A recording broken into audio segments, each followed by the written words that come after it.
কথায় আছে যেমন কর্ম তেমন ফল। স্বামী অসুস্থ শেষ নিঃশ্বাস ত্যাগ করার মুহূর্তে, তাই বড় বড় নিঃশ্বাস ছাড়ছে। স্ত্রী হাত ধরে সে কান্না করছে, আমাকে একটু পানি দিবা পানি। স্ত্রী তখন দৌড়ে গেল পানি আনতে। আর এদিকে স্বামী ছটফট করতেছে, যখন পানির বটল ধরলো ঠিক পাশে কড়াইয়ে ফুটন্ত পানি টকবক করছে, আর সেই পানিটাই নিয়ে যাচ্ছে সেই স্বামীর দিকে।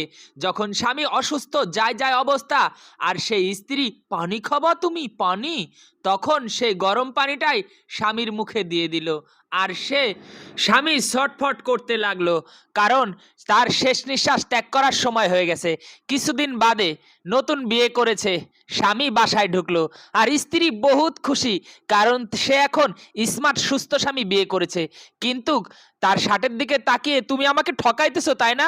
হ্যাঁ ঠকাইতেছে মানে, এই যে তোমার শার্টে অন্য মেয়ের লিপস্টিকের দাগ। এই মেয়ে সর, আমার শার্টে অন্য মেয়ের লিপস্টিকের দাগ থাকলে তোর সমস্যা কি? তুইও তো অন্য পুরুষের সাথে ঢলাঢলি গলাগলি করে তাকে শেষ করে দিয়ে আসছিস।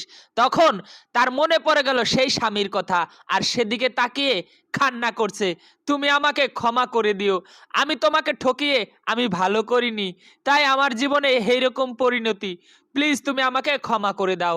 পরের দিন রাতে ছাদে কান্না করতেছে, তখনই দেখতে পেল তার স্বামী সামনে আসে দাঁড়িয়েছে, আর সে বলল, প্লিজ তুমি আমাকে ক্ষমা করে দাও, চলো আমরা আবার বিয়ে করি। এই বলে যখন জড়িয়ে ধরতে গেল, দেখলো সামনে কিচ্ছু নেই, একদম কল্পনা। আর এভাবেই সে ছাদে ছটফট করতেছে।